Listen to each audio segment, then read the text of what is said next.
Good afternoon, everyone. Welcome to this presentation of Nilar International's interim report for the third quarter of 2023. I'm Matilda Ekman-Vromo, a marketing manager at Nilar. With me today, I have Erik Oldmark, CEO of Nilar. We will start today with a presentation of highlights from the report and the past quarter, and after that, we will go into the Q&A. For the Q&A session, I would like to ask you to email any questions to marketing@nilar.com. If you lose connection during the presentation, just disconnect and connect again. And for your information, this presentation is being recorded. With that, I would like to hand it over to Erik. Please go ahead. Thank you, Matilda, and very welcome to this presentation of the interim report and the highlights from the interim reports for Nilar. And I will start to talk a little bit about the market and the market we are working on and how it looks very good.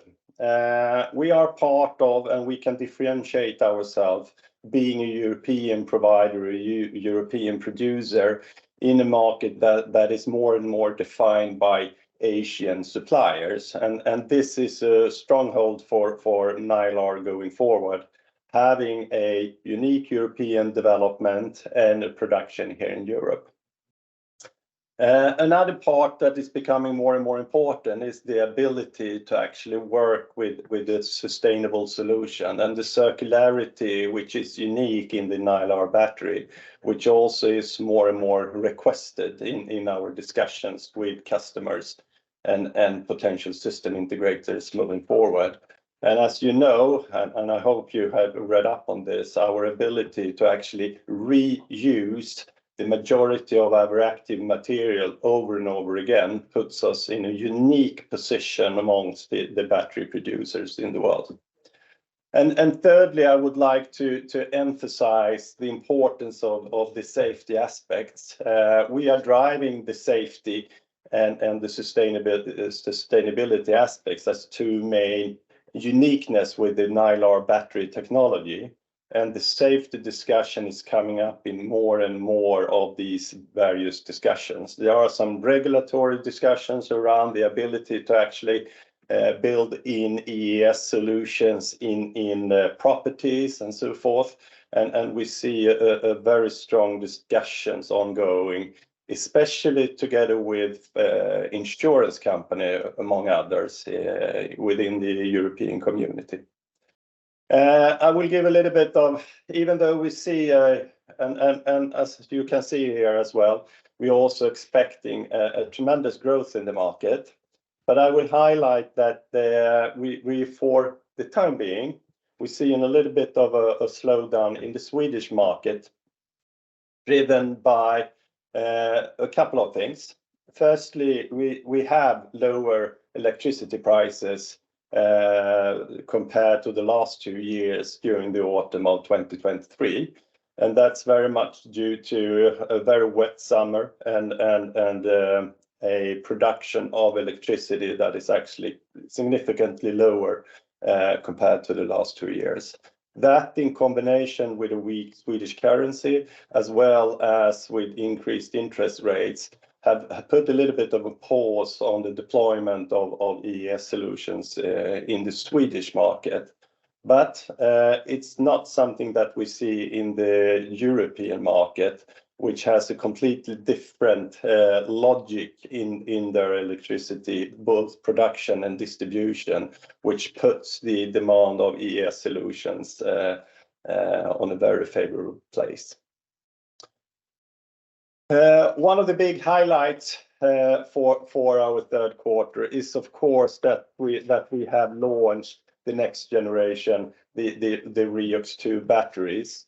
And there are a few very, very important things. And if you look a little bit more on the technical side, we have improved our cooling ability of our battery technology.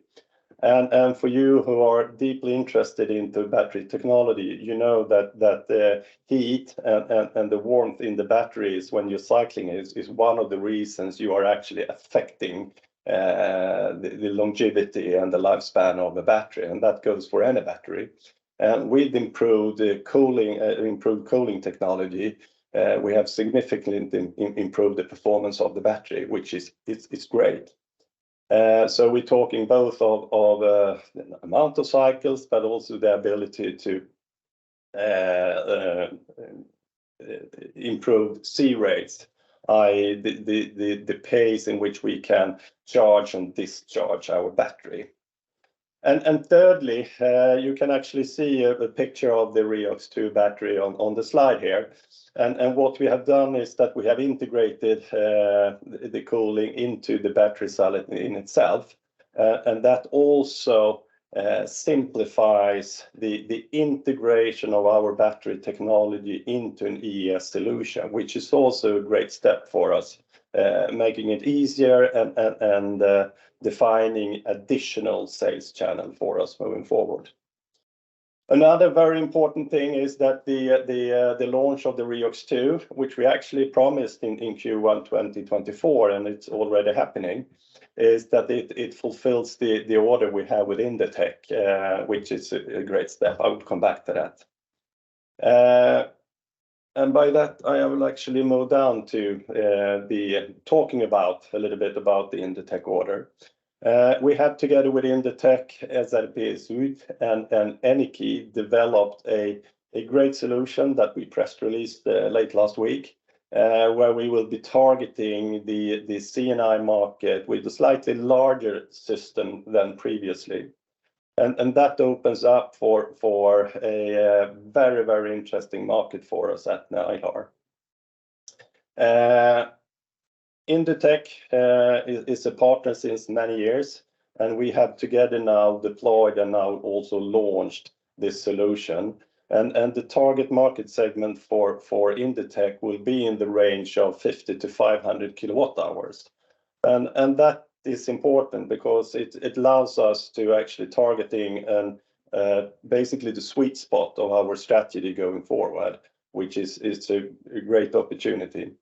And also looking at the North European and the Dutch market in particular, you can see that there are so much stress on the electricity grid for these for the players, and the ability to actually get access to power is very difficult, and therefore the EES solutions, the electrical energy storage solution, is a vital component in actually addressing the ability to support your business or your operation locally with power and electricity. As we've communicated earlier, the system is now launched. It's existing. You could see it on pictures last week. The serial production will start up in early 2024. And our ambition now is, together with Inditech, to really address the market and make the sales happening. If we're looking down a little bit more on the Nilar perspective, I would like to emphasize our prioritized focus areas, which we discussed and presented in the previous quarterly report. And then we are putting a lot of effort in order to drive the development, to continuously drive the development and the improvement of our existing battery technologies. And that is happening in a very sophisticated and controlled way. As we said, we have the Reox 2 battery launched, and we are looking at to improve it even further, and where we're looking at to deploy a completely new technology by 2027. On the production side, we're also putting a lot of emphasis in order to create more efficiency, to drive efficiency and productivity in our production facility. And that goes hand in hand with the technology development in order to make sure that our technology is producible in an efficient way, and that we are on a continuous learning curve, and in order to drive costs down. Because, as you all know, this will be a volume game, and we need to be very, very efficient in terms of at the time when we are really ramping up production again in order to be able to drive cost out. And from the market perspective, I think the REOX 2 now is giving us a great opportunity because it simplifies our go-to-market channel, and it also opens up to a market segment that is the sweet spot of our marketing strategy, namely the C&I market. And by addressing this market with the slightly larger system allows us to actually deploy the volumes, increase sales in according to the plans we have deployed. So these are basically the slides I will go through. We have already received a number of questions, and I think that's correct. Okay, thank you. Thank you for the presentation. Mm. So, ladies and gentlemen, if you'd like to ask a question, please email this to martin@nilar.com. Mm. And over to the first question then. What is the status on the delivery to the order from Energy on 800 batteries? I mean, that's an old order on the REOX 1, and we are deploying and we are in the midst of the delivery of that. As you know, our battery technology is part of a larger solution, and we are dependent on that our system integrators have all the parts and pieces together with us in order to deploy this. So we are delivering, they are deploying, they are selling. But as I also said, we can see a little bit of a I would say slowing down in the Swedish market due to both lower electricity prices. We see higher interest rates, so people are a little bit more, I would say, careful in taking these type of investments that we can see. But it's a completely different thing for the European market. Next question. What are the primary risks for your business that it's facing, and how do you plan to mitigate them? Okay, business risk. I think, I mean, normally you talk about the positive things, but of course we have a full-fledged of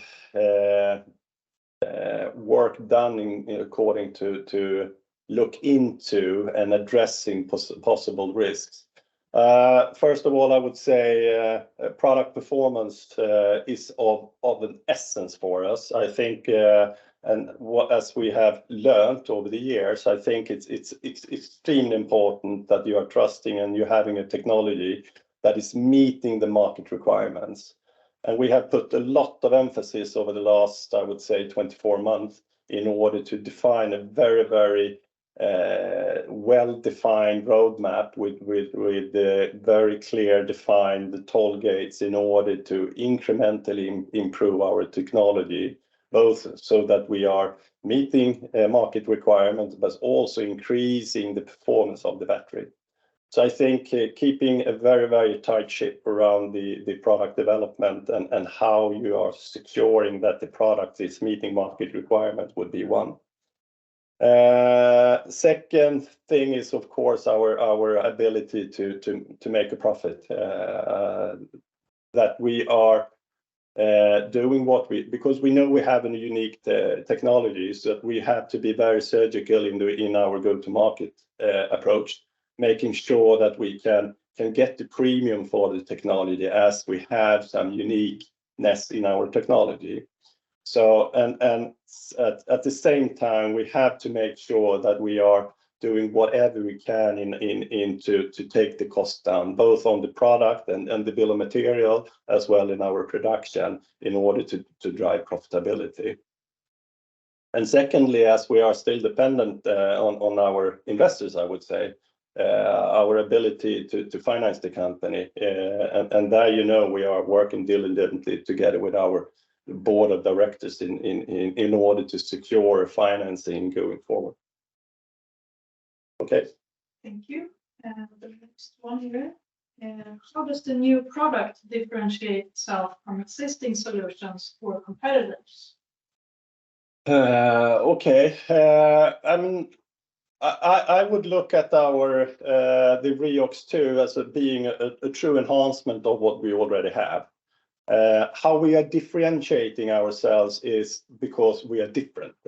We are really pushing the safety aspect, as you know, and that we did in our early technologies as well. We are differentiating ourselves with performance and with sustainability. And I would say that these are the same. We are just emphasizing and increasing performance in the batteries. So I said that would be the way. So I would say more of the same, I would say, in how we are positioning this technology. And what's the marketing and sales strategy for the new products? I mean, I would say that also remains, but two things here. Firstly, with this solution that we just launched together with Indutech, Energy, and SFSU, we have the ability to truly target the C&I market as the systems will be larger. The size of the systems will be between 50 to 500 kilowatt hours. So that means that we are together with Indutech targeting a different type of end customers. That's a great thing. And these are customers with a true need for these types of solutions.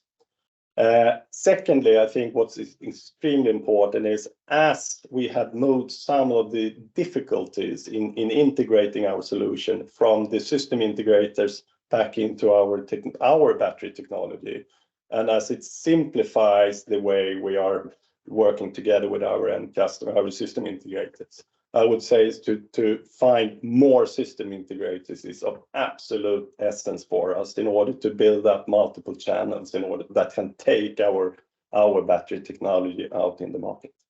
So. And how do you expect production volumes to develop in the coming months? What's the next one? Okay, production volumes in a positive way, I would assume. Our ability to produce, put it like this, production volume would follow the sales and orders. So we will produce to orders. So with the order we'd have from Indutech, we will work closely with Indutech in order to secure that they have a full pipeline of potential customers and securing that sales. That will drive increase of production. So I think that goes hand in hand. Thank you. And the next one is, can you provide an overview of the company's current financial situation? How long will the money last? Okay, that's also a very important question. As you know, and what we have communicated earlier is that we are fully financed till the end of 2023. It's also being communicated that the board is doing an extensive and are looking, I would say, broadly on financing options of the company. It's the responsibility of the board, so I will not be able to comment further on that. But as soon as I have more information to share, I will do that. Thank you. If you have any additional questions, please email these to marketing@nilar.com. Now I will hand it back to Erik to conclude the digital conference. Okay. Thank you very much for joining us. I'm really pleased with what we have achieved over the last couple of months, and especially that we have accelerated the deployment of the Reox 2 battery, which is actually truly improving the performance and the ability of our technology. As we also emphasized here, the ability to work and create more sales channels will be of absolute essence for us. So with that, I would like to thank you for joining us. And as Matilda said, please send us more questions, and then we will do our best to respond to them as in the best possible way. Thank you very much, and have a great afternoon.